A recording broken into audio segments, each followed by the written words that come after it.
As you probably know, over the weekend, a joint investigation by The Times and Channel 4's Dispatches exposed multiple allegations of sexual abuse against Russell Brand.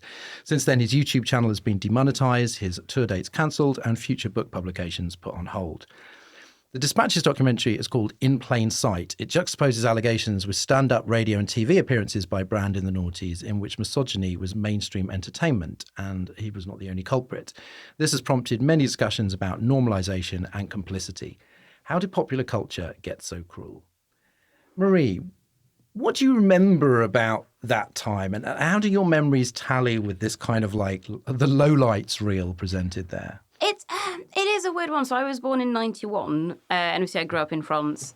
So my kind of formative years were very late 90s, kind of early 2000s. And I do remember, so I was absolutely, like, I was a teenage edgelord, because that was the fun thing at the time, because you just had to be, and especially I think as a girl, if you wanted to be accepted by the boys, you had to show that you could take it and you could be even more offensive than them, which obviously weird. It's weird to look back on that and be like, oh, but even, you know, so I as it happens, because I think actually, so that the Russell Brand stuff has triggered a wider discussion, I think, online, and even that's kind of reached French Twitter. And someone posted, so that was just a clip from a TV show I used to watch, again, from quite a young age, probably even as a tween. That's just a chat show that was on in the evening, where so this singer, Lara Fabian, went on, and obviously the other two people, the presenter and the comedian, were men, aside from her, and they were like, oh, you've lost a lot of weight because you used to be really fat, didn't you? And like, look at you, you're not really fat anymore. And then she's, oh, haha, like clearly really uncomfortable.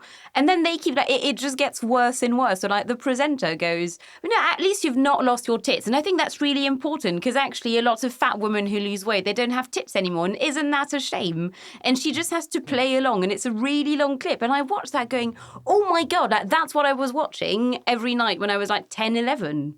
And yeah.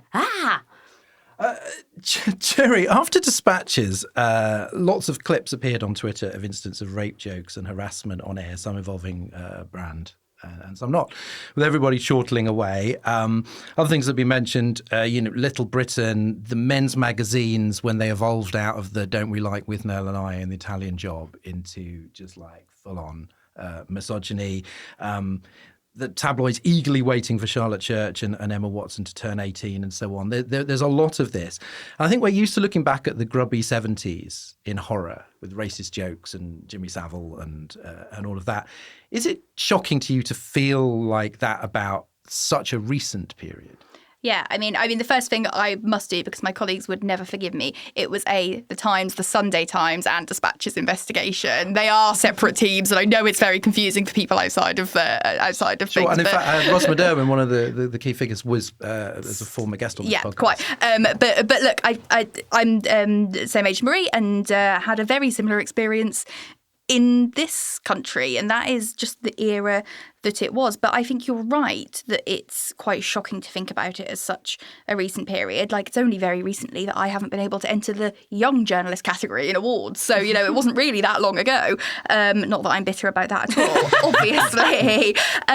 But I think you're right that I agree with you, Marie, that you kind of, it was performative in lots of ways, and you played up to it. And, I remember happily, obviously not actually happily, but almost happily being the butt of the joke of like a get back in the kitchen joke and things like that. And look, that's not extreme misogyny, I know, but that is exactly the kind of thing that would happen as a teenager. And I think there's so many things that you look at that period now and just realise how unhealthy it was, whether it's thinking that, Jessica Simpson at a size 12, how we all looked at her photo and went, oh my God, look how fat she is.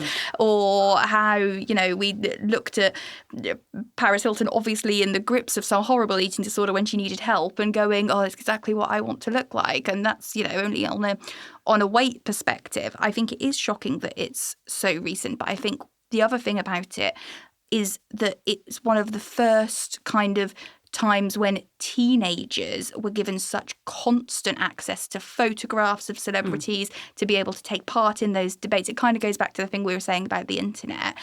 When you don't have a fully formed brain, and you don't as a teenager. I was a horrible little cow when I was 14. I just simply was, because I was a 14-year-old girl, and quite often you are. And I think that a lot of it kind of comes from that, and the fact that it just wasn't constrained in any way, shape or form.